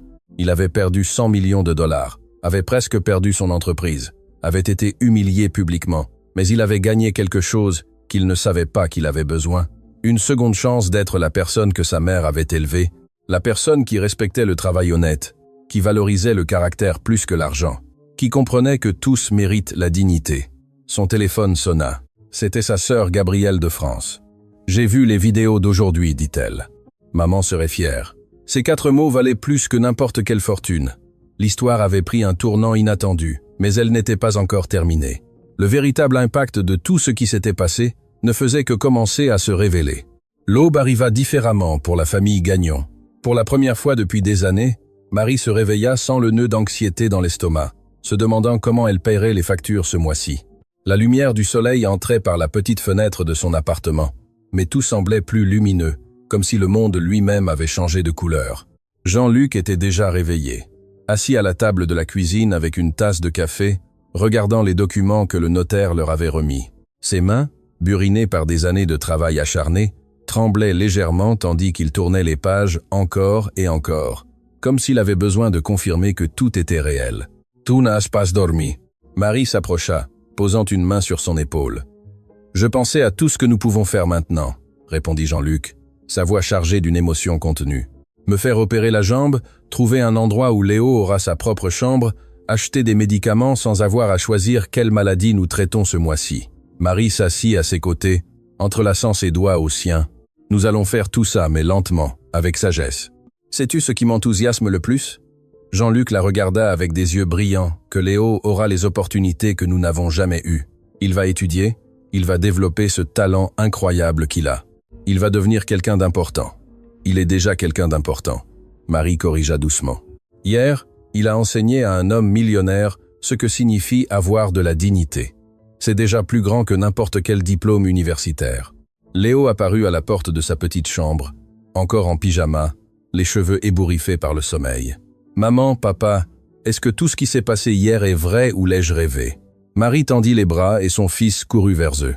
Les trois s'étreignirent dans la minuscule cuisine, laissant les larmes de soulagement et de bonheur couler librement. « C'est vraiment arrivé, mon amour », Marie murmura contre les cheveux de son fils. « Et maintenant, tout va changer. » Dans les semaines qui suivirent, le changement fut évident sur de multiples fronts. La famille Gagnon déménagea dans un appartement modeste, mais digne, dans un quartier sûr. Ce n'était pas un palais, mais il avait 3 chambres, de l'eau chaude fiable et un petit espace où Léo pouvait étudier sans partager l'espace avec tout le monde. Le jour du déménagement, Léo ne pouvait s'empêcher de courir de pièce en pièce, émerveillé d'avoir son propre espace. « Maman, regarde, j'ai un bureau !» cria-t-il de sa nouvelle chambre où Marie avait placé un simple bureau en bois et une lampe pour qu'il puisse faire ses devoirs. Jean-Luc subit l'opération dont il avait besoin depuis l'accident. La procédure fut un succès, et bien qu'il ait encore besoin de physiothérapie, les médecins lui assurèrent qu'il marcherait éventuellement sans canne. La première fois qu'il fit des pas sans aide, avec Marie et Léo observant, les trois pleurèrent de joie. Marie accepta le poste chez Tremblay Inc., mais non sans établir des conditions claires. « Je ne veux pas de traitement spécial », avait-elle dit à Marc-André lors de leur première réunion officielle. « Je veux travailler réellement, apprendre réellement et gagner le respect des employés. Je n'en attendrai pas moins. » Marc-André avait répondu, et cette fois son sourire était sincère. Le premier jour de Marie à son nouveau poste fut intimidant.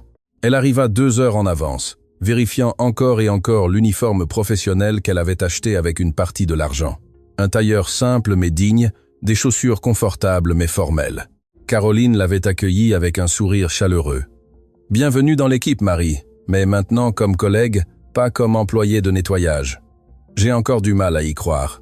Marie admit. « Croyez-le, et préparez-vous, car Marc-André veut que vous supervisiez un projet important. » Le projet s'avéra être la création d'un programme de biens, être pour tous les employés de niveau débutant, de meilleurs horaires, des soins médicaux subventionnés, des opportunités de formation.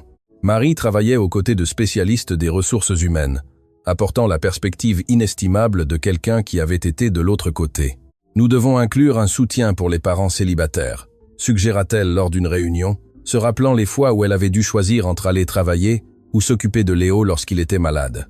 Excellent point. La chef des ressources humaines nota. « Qu'avez-vous d'autre observé que nous pourrions améliorer ?» À la surprise de Marie, sa voix comptait. Ses idées étaient écoutées, mises en œuvre, valorisées, non par charité, mais parce qu'elles avaient une réelle valeur. Léo, de son côté, commença le programme pour élèves doués de l'Institut de technologie de Montréal. Le premier jour fut accablant. Les autres enfants du programme venaient de familles aisées, avec des parents professeurs d'université ou scientifiques. Léo était le seul à avoir appris les mathématiques avancées en aidant sa mère à nettoyer des bureaux. « Je n'ai pas ma place ici », dit-il à Marie cette nuit-là, les larmes de frustration aux yeux. Les autres enfants parlent de livres que je n'ai jamais lus, de lieux que je n'ai jamais visités. Marie s'assit à côté de lui dans son nouveau lit, caressant ses cheveux. « Léo, qui a ouvert un coffre-fort que des cadres avec des maîtrises n'ont pas pu ouvrir ?»« Moi », murmura l'enfant. « Et qui a enseigné à ces adultes arrogants l'humilité et la dignité ?»« Moi. Alors tu as ta place là-bas. Tu as juste des expériences différentes, pas inférieures. Tes expériences te rendent unique. » Le professeur Duval, qui supervisait maintenant officiellement l'éducation de Léo dans le cadre de la fiducie, renforçait constamment ce message. « Ta perspective est précieuse précisément parce qu'elle est différente, » lui disait-il. « Tu vois des problèmes que d'autres ne voient pas parce que tu as vécu des réalités qu'ils ne lisent que dans les livres. » Progressivement, Léo commença à trouver sa place. Lorsqu'un camarade avait des difficultés avec l'algèbre, Léo lui expliquait en utilisant des exemples de la vie réelle, non des formules abstraites.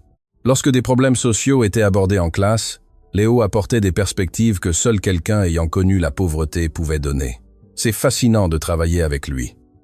La directrice du programme dit à Duval lors d'une évaluation « Il a une intelligence mathématique exceptionnelle, oui, mais aussi une intelligence émotionnelle que nous voyons rarement chez les enfants de son âge. Il a dû grandir vite. » Duval répondit avec une fierté contenue. « Les difficultés peuvent détruire ou renforcer. Dans le cas de Léo, elles l'ont renforcé. » Marc-André, quant à lui, était confronté à sa propre transformation. La crise médiatique s'était transformée en une opportunité inattendue de changement réel. Après avoir tenu sa promesse avec Léo, il commença à examiner toutes les pratiques de son entreprise avec un regard neuf. « Combien payons-nous les employés de nettoyage ?» demanda-t-il lors d'une réunion de direction, surprenant tout le monde par la question. « Le salaire minimum légal », répondit le chef des ressources humaines. « Et croyez-vous que c'est suffisant pour vivre dignement ?» Un silence gêné emplit la pièce. Personne n'avait jamais remis cela en question auparavant. « Je veux que vous révisiez les salaires de tous les employés de niveau de base, » Marc-André ordonna. « Nettoyage, sécurité, maintenance, cafétéria, tous. Et je veux les augmenter à un niveau où une personne peut subvenir aux besoins d'une famille sans avoir à faire 3 emplois. »« Monsieur, cela va coûter des millions, » protesta le directeur financier. « Et nous allons le faire quand même, incluer l'augmentation dans le budget pour le prochain trimestre. » Monsieur Albert, qui observait depuis sa place habituelle, sourit discrètement. L'homme qu'il avait connu 20 ans auparavant revenait, mais amélioré par les leçons apprises. Les nouvelles du changement chez Tremblay Inc. se répandirent rapidement. D'autres entreprises commencèrent à remettre en question leurs propres pratiques. Certaines le firent sincèrement, d'autres juste pour les relations publiques, mais l'effet fut le même. La conversation nationale sur la dignité du travail et les salaires équitables avait été ravivée. Marc-André fut invité à donner une conférence sur le leadership. Il accepta, nerveux, mais déterminé à partager ce qu'il avait appris. « Pendant 20 ans, j'ai bâti un empire », commença sa présentation devant des centaines d'entrepreneurs. « Mais j'ai oublié de bâtir mon humanité. Un enfant de 11 ans m'a rappelé quelque chose que ma mère m'avait enseigné il y a des décennies, que toute personne mérite le respect, peu importe son travail ou son compte bancaire. » L'auditoire écoutait dans un silence absolu. Lorsque j'ai humilié Léo Gagnon, je ne l'ai pas seulement manqué de respect à lui, j'ai manqué de respect à sa mère, qui travaille plus dur que moi, je n'ai jamais travaillé. J'ai manqué de respect à tous les travailleurs honnêtes qui font fonctionner nos entreprises, et je me suis manqué de respect à moi-même, en oubliant d'où je viens. Sa voix se brisa légèrement, mais il continua. Je vous partage ceci non pour redorer mon image, mais parce que je crois que beaucoup d'entre nous avons oublié la même leçon. Il est facile de voir des chiffres sur des feuilles de calcul et d'oublier que chaque chiffre représente une personne avec une famille, des rêves, de la dignité. Après la conférence, plusieurs entrepreneurs s'approchèrent, certains pour le critiquer pour sa faiblesse, d'autres pour le remercier d'avoir exprimé ce qu'ils avaient aussi commencé à ressentir. Mon grand-père a commencé comme ouvrier d'usine, lui confia un d'entre eux. J'ai construit cette entreprise sur son sacrifice, mais à un moment donné, j'ai oublié cela. Votre histoire m'a rappelé que je dois me reconnecter à ces valeurs. Un après-midi, Caroline frappa à la porte du bureau de Marc-André avec une expression sérieuse. « Monsieur, quelqu'un est là pour vous voir. Il n'a pas de rendez-vous, mais je pense que vous devriez le recevoir. » « Qui est Léo Gagnon ?» Marc-André se leva immédiatement. « Faites-le entrer. » Monsieur Léo entra dans le bureau, maintenant vêtu de l'uniforme de l'Institut de technologie, portant un sac à dos rempli de livres. Il avait l'air différent de la dernière fois qu'il était venu, plus confiant, plus heureux, mais toujours avec cette humilité qui le caractérisait. Monsieur Marc-André le salua formellement. « J'espère ne pas vous déranger. »« Pas du tout, Léo. Asseyez-vous, s'il vous plaît. Voulez-vous boire quelque chose ? » ?»« Non, merci. Je venais juste vous remettre quelque chose. » L'enfant sortit de son sac à dos un dossier soigneusement organisé. À l'intérieur se trouvait un projet scolaire, une analyse mathématique complexe sur la répartition des ressources dans les entreprises. « J'ai fait ce projet sur votre entreprise, » expliqua Léo. « Ma professeure m'a demandé d'analyser une organisation réelle, et j'ai pensé à Tremblay Inc. » Marc-André feuilleta le projet, impressionné par la profondeur de l'analyse. C'est incroyablement détaillé. J'ai trouvé quelques domaines où l'on pourrait améliorer l'efficacité. Léo désigna certaines pages, notamment la répartition du budget pour la formation des employés. Avec les modèles mathématiques que j'ai appris, j'ai calculé qu'en investissant 15% de plus dans la formation, la productivité pourrait augmenter de 25% en 2 ans. Marc-André lut les projections, fasciné. L'analyse était sophistiquée, étayée par des données solides et des mathématiques impeccables. « Puis-je garder cela ?» demanda-t-il. « J'aimerais le montrer à mon équipe de planification stratégique. C'est pour cela que je l'ai apporté. » Léo sourit. « Je pensais que cela pourrait vous être utile. » Léo. Marc-André ferma le dossier en regardant l'enfant droit dans les yeux. « Puis-je vous poser une question personnelle ? » « Bien sûr, vous m'avez vraiment pardonné ou vous avez juste dit oui par politesse ?» Léo réfléchit attentivement avant de répondre avec cette maturité qui continuait de surprendre tout le monde. « Au début, je ne savais pas si je vous avais pardonné. J'étais confus et blessé. Mais ma maman m'a dit quelque chose d'important. Qu'est-ce qu'elle t'a dit ? Que pardonner ne signifie pas oublier ce qui s'est passé. Cela signifie choisir de ne pas laisser cela vous rendre amer. Vous m'avez blessé, oui, mais vous avez aussi tenu parole et vous essayez d'être meilleur. Cela mérite d'être reconnu. Vous êtes plus sage que la plupart des adultes que je connais. J'ai seulement appris de bonnes personnes. » Léo haussa les épaules. « Ma maman, mon papa, le professeur Duval, ils m'ont appris que nous faisons tous des erreurs. L'important est la façon dont nous réagissons après. » Marc-André sentit la démangeaison familière des larmes, mais il n'avait plus honte. « Merci, Léo, de me donner une seconde chance de bien faire les choses. Merci à vous de l'avoir saisi. » Quand Léo partit, Marc-André resta à regarder le projet sur son bureau. Un enfant de 11 ans avait fait une analyse qui rivalisait avec des consultants qui facturaient des millions. Mais plus que cela, cet enfant lui avait enseigné quelque chose qu'aucun consultant n'aurait pu, que le vrai leadership ne vient pas de l'autorité, mais du caractère. L'histoire était loin d'être terminée. mais elle avait déjà changé des vies d'une manière que personne n'aurait pu prévoir. Les mois transformèrent non seulement les personnes directement impliquées, mais la communauté entière. L'histoire de Léo et Marc-André était devenue quelque chose de plus grand qu'eux-mêmes, un symbole qu'un changement véritable était possible. Le programme de bien, être que Marie a aidé à concevoir, est devenu un modèle pour d'autres entreprises. Des magazines économiques ont écrit des articles sur « l'effet Léo », comme ils ont commencé à l'appeler. L'idée que traiter les employés avec dignité n'était pas seulement moralement juste, mais aussi économiquement intelligent. Les taux de rotation ont baissé de 40%. Monsieur Albert montra à Marc-André les rapports trimestriels. La productivité augmenta. Et regardez ça, les demandes d'emploi ont triplé. Les gens veulent travailler dans une entreprise qui les valorise. Tout ça grâce à un enfant qui m'a appris ce que j'avais oublié. Marc-André répondit en regardant par la fenêtre la ville qu'il avait jadis dominée avec arrogance, et qu'il tentait maintenant de servir avec humilité. À l'Institut de technologie, Léo non seulement excellait académiquement, mais était devenu un mentor pour d'autres étudiants. Quand un nouvel élève arriva, un enfant timide d'une famille aux ressources limitées, Léo fut le premier à l'approcher. « C'est ton premier jour ?» demanda-t-il avec une gentillesse sincère. L'enfant hocha la tête nerveusement. « Je ne sais pas si je devrais être ici. Tout le monde semble si intelligent. J'ai pensé la même chose quand je suis arrivé. » Léo s'assit à côté de lui. « Sais-tu ce que j'ai appris? Qu'être intelligent n'a rien à voir avec d'où tu viens. Cela a à voir avec le fait de ne jamais cesser d'apprendre. Vraiment, vraiment. De plus, tout le monde ici apprend.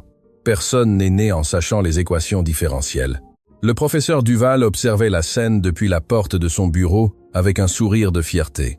Léo avait non seulement développé son talent mathématique extraordinaire, mais il avait conservé cette humilité et cette empathie qui le rendaient spécial. Lors d'une cérémonie scolaire où Léo reçut une reconnaissance pour son excellence académique, il demanda la permission de dire quelques mots. L'auditorium étant rempli d'élèves, de parents et de professeurs, l'enfant de 11 ans se tint devant le microphone. « Ce prix est important pour moi », commença sa voix ferme malgré le trac, mais pas pour les raisons que tout le monde pense. L'auditorium se tut. Ce n'est pas important parce que cela démontre que je suis intelligent. C'est important parce que cela démontre que d'où tu viens ne détermine pas où tu peux aller. Léo chercha ses parents dans l'auditoire. Marie avait des larmes coulant sur ses joues. Jean-Luc lui tenait la main, debout sans canne, pour la première fois lors d'une cérémonie scolaire. Il y a quelque temps, ma maman nettoyait des planchers pour que je puisse manger. Mon papa vendait des billets de loterie au feu de circulation pour acheter des médicaments et je les aidais parce que c'est ce que les familles font. Elles se soutiennent, mutuellement. Plusieurs parents dans l'auditoire se regardèrent, certains avec des expressions mal à l'aise, se rappelant leurs propres préjugés. Quelqu'un m'a humilié pour ça. Léo continua sans amertume, juste avec honnêteté. Cela m'a fait me sentir petit parce que mes vêtements étaient rapiécés et mes mains étaient sales à force de nettoyer, mais cette expérience m'a appris quelque chose de précieux. « Qu'est-ce que ça t'a appris ?» demanda un enfant de l'auditoire, brisant le protocole, mais exprimant ce que tout le monde voulait savoir. « Ça m'a appris que la dignité ne vient pas de l'extérieur, elle vient de l'intérieur. Ma maman a toujours eu de la dignité, même quand elle était à genoux à nettoyer. Mon papa a toujours eu de la dignité, même quand les gens passaient devant lui sans le voir. Et j'ai toujours eu de la valeur, même quand d'autres ne pouvaient pas le voir. » L'auditoire éclata en applaudissements. Ce n'était pas l'applaudissement poli des cérémonies scolaires, mais quelque chose de plus profond, la reconnaissance d'une vérité qui résonnait en tous. Quand Léo descendit de la scène, il fut intercepté par la directrice de l'Institut. « Ce fut le discours le plus marquant que j'ai entendu en 30 ans d'éducation, » lui dit-elle, les yeux brillants. « Je peux le partager sur nos canaux officiels seulement si tu promets que le message parviendra à d'autres enfants qui pensent ne pas être suffisants. » Léo répondit « Je le promets. » La vidéo du discours de Léo devint à nouveau virale, cette fois pour des raisons complètement différentes des premières. Les commentaires étaient majoritairement positifs. Cet enfant a 11 ans et plus de sagesse que la plupart des adultes. Sa mère et son père ont élevé un être humain exceptionnel. J'ai pleuré quand il a parlé de la dignité. Ma mère nettoyait aussi des maisons. Nous avons besoin de plus d'histoires comme celle-ci dans le monde. Marc-André regarda la vidéo dans son bureau.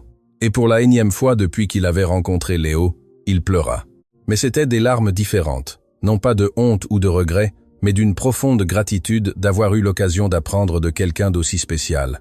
Caroline entra dans son bureau et le trouva en train de s'essuyer les yeux. « Vous avez vu la vidéo de Léo ? Je l'ai vue. Cet enfant est extraordinaire. Il l'est. Et en partie, il est extraordinaire parce que vous lui avez donné l'occasion de briller. Non, Marc-André la corrigea. J'ai presque détruit cette opportunité. Ce furent sa mère, son père, le professeur Duval, et surtout son propre caractère, qui l'ont fait briller. J'ai juste eu la chance qu'il m'enseigne quelque chose en cours de route. Mais vous avez appris et changé. Cela compte aussi. Marc-André réfléchit un instant. Caroline, je veux faire autre chose. Quoi? Je veux créer une fondation pour des enfants comme Léo. Des enfants avec un talent extraordinaire, mais sans ressources. Je ne veux pas que quiconque ait à attendre qu'un entrepreneur arrogant fasse un pari cruel pour avoir sa chance. Caroline sourit largement. Ce serait incroyable. Comment l'appelleriez-vous? Fondation Dignité. Parce que c'est ce que j'ai appris, que tout le monde mérite l'opportunité de développer son potentiel avec dignité. Un après-midi spécial, Marc-André invita la famille Gagnon à son bureau pour une réunion. Mais quand ils arrivèrent, ils trouvèrent la salle de conférence remplie de monde. Monsieur Albert, Caroline, le professeur Duval, des employés de l'entreprise, et même quelques journalistes. « Qu'est-ce qui se passe ?» demanda Marie confuse. « Je voulais que tout le monde soit ici pour cette annonce, » expliqua Marc-André, « car vous avez tous fait partie de cette transformation. » Il appuya sur un bouton de la télécommande et une présentation apparut sur le grand écran. « Fondation Dignité » lisait le titre. Avec le soutien du professeur Duval et la supervision de Monsieur Albert, nous avons créé une fondation éducative. Marc-André commença à expliquer. Sa mission est d'identifier et de soutenir les enfants aux talents exceptionnels qui n'ont pas de ressources économiques. Et la présentation montrait le plan complet. Des bourses d'études, des programmes de mentorat, un soutien familial complet. Mais il y a autre chose. Marc-André continua en regardant directement Léo. Nous avons besoin d'un directeur jeunesse pour la fondation. Quelqu'un qui comprend ce que ses enfants vivent parce qu'il l'a vécu lui-même. Quelqu'un qui puisse être un exemple et un mentor. Un directeur jeunesse. Léo demanda, confus. Toi, Léo, nous voulons que tu sois le visage de cette fondation, que tu racontes ton histoire, que tu aides à identifier d'autres enfants brillants, que tu leur montres que le changement est possible. Léo regarda ses parents, cherchant un guide. Marie avait les mains sur sa bouche, pleurant de nouveau. Jean-Luc hocha vigoureusement la tête, ses propres larmes coulant librement. Mais j'ai 11 ans. Léo souligna l'évidence. Et c'est précisément ce qui rend ta perspective précieuse. Le professeur Duval intervint. Les enfants te feront confiance d'une manière qu'ils ne feraient jamais confiance aux adultes. Tu n'as pas à décider maintenant. Marc-André ajouta. Prends tout le temps dont tu as besoin, mais je veux que tu saches que ton histoire a déjà changé de nombreuses vies. Imagine combien d'autres tu pourrais influencer. Cette nuit-là, dans leur appartement, qui n'était plus petit ni désespéré, mais chaleureux et plein d'espoir, la famille Gagnon s'assit ensemble dans le salon. « Qu'en penses-tu, mon fils ?» demanda Jean-Luc à Léo. « Je pense que c'est une grande responsabilité, » admit Léo. « Mais je pense aussi à tous les enfants qui sont là où j'étais, nettoyant avec leur maman, se sentant invisibles, croyant qu'ils ne sont pas suffisants. »« Et que veux-tu leur dire ?» demanda Marie doucement. « Qu'ils sont suffisants, que leur valeur ne dépend pas de leurs vêtements ou de leur argent, que l'intelligence et le talent peuvent être partout, même là où les gens ne pensent pas chercher. » Jean-Luc serra son fils dans ses bras. « Alors, tu connais déjà ta réponse. Oui, je veux le faire. Je veux aider. » Le lancement officiel de la Fondation Dignité fut un événement qui attira l'attention nationale. La salle était remplie d'entrepreneurs, d'éducateurs, de leaders communautaires et de médias. Mais le moment le plus marquant arriva lorsque Léo monta sur le podium. « Je m'appelle Léo Gagnon », commença-t-il. Sa voix amplifiée par les microphones, mais son message amplifié par l'authenticité. « Et il y a des mois, je nettoyais des planchers dans un immeuble de bureau. » Il raconta son histoire sans drame inutile, juste avec une pure honnêteté. Il parla de sa mère travaillant sans relâche, de son père vendant des billets de loterie malgré la douleur, de sa propre lutte pour garder espoir quand tout semblait impossible. « Quelqu'un m'a humilié », dit-il sans nommer Marc-André directement. Mais cette humiliation est devenue une opportunité, non pas parce que l'humiliation est bonne, mais parce que les gens peuvent choisir d'apprendre et de changer. Marc-André, assis au premier rang, sentit chaque mot comme un rappel du chemin parcouru et de celui qu'il lui restait encore à faire. Cette fondation existe pour que d'autres enfants n'aient pas à attendre une humiliation pour avoir leur chance. Léo continua. Elle existe pour leur dire que leur talent compte, leur avenir compte, il compte. L'applaudissement fut assourdissant, mais plus important que l'applaudissement furent les larmes sur les visages de mères qui nettoyaient des maisons, de pères qui travaillaient dans la construction, d'enfants qui se voyaient dans l'histoire de Léo. Après l'événement, une femme s'approcha timidement de Marie. « Madame Gagnon, moi aussi je nettoie des maisons. Mon fils a 10 ans et il est très bon avec les chiffres. Vraiment, cette fondation peut l'aider ?» Marie prit les mains de la femme entre les siennes. « Oui, vraiment. Donnez-moi ses coordonnées. Je m'assurerai personnellement qu'il soit évalué. » Car Marie avait accepté un autre rôle au sein de la fondation, coordinatrice de l'action communautaire. Qui de mieux que quelqu'un qui avait vécu cette réalité pour se connecter avec les familles qui la vivaient maintenant? Un après-midi tranquille, Léo et Marc-André se retrouvèrent dans le bureau où tout avait commencé. Le coffre-fort était toujours là, maintenant vide, mais conservé comme un rappel. « Sais-tu ce qu'il y a de plus ironique dans tout ça ?» Marc-André demanda à Léo. « Quoi? Que j'ai parié 100 millions de dollars en pensant qu'il était impossible que tu perdes. J'ai perdu ces 100 millions. Mais j'ai gagné quelque chose qui vaut bien plus. Qu'avez-vous gagné? J'ai retrouvé mon humanité. J'ai gagné le respect de mes employés. J'ai trouvé un but et j'ai gagné un ami qui m'enseigne constamment comment être une meilleure personne. » Léo sourit. « Moi aussi, j'ai gagné des choses importantes. Comme quoi? J'ai appris que la justice existe parfois.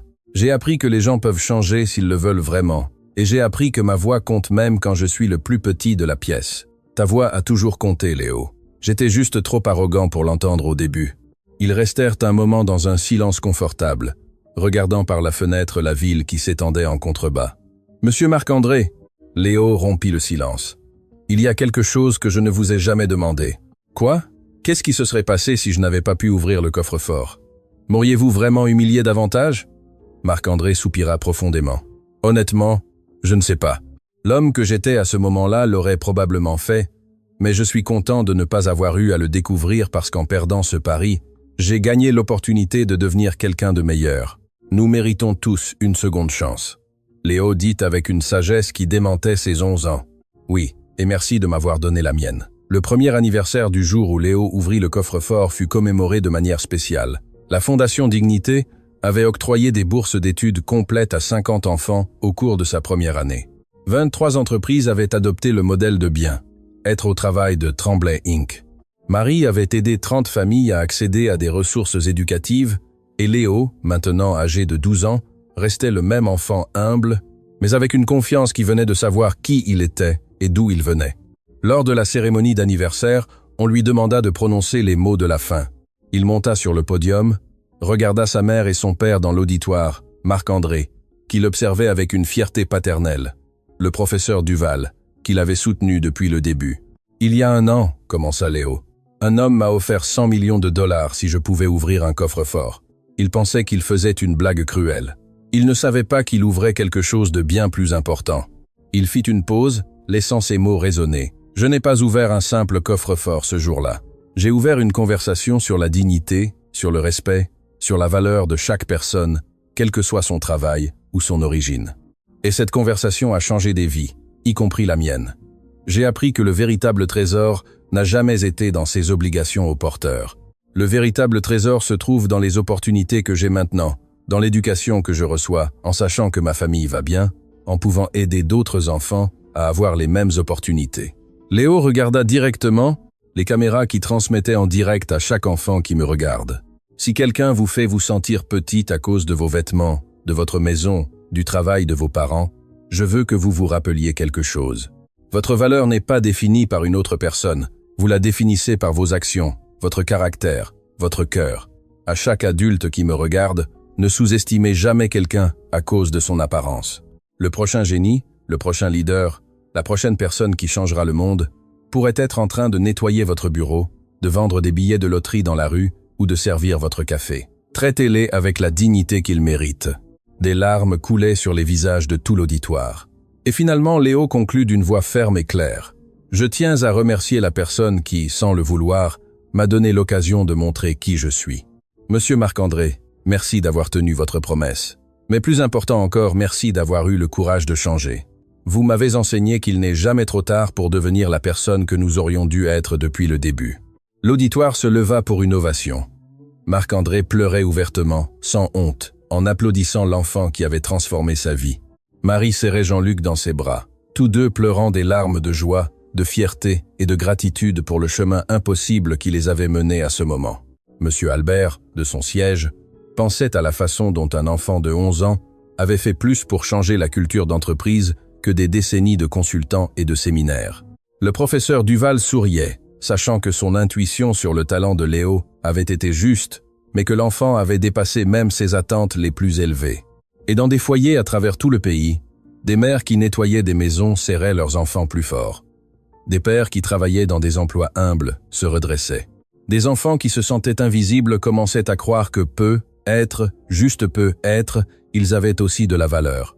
Parce que si un enfant aux pieds nus avec des vêtements rapiécés pouvait ouvrir un coffre-fort qui a vaincu des cadres, s'il pouvait enseigner l'humilité à un millionnaire, s'il pouvait changer la conversation nationale sur la dignité et le respect, alors tout était possible.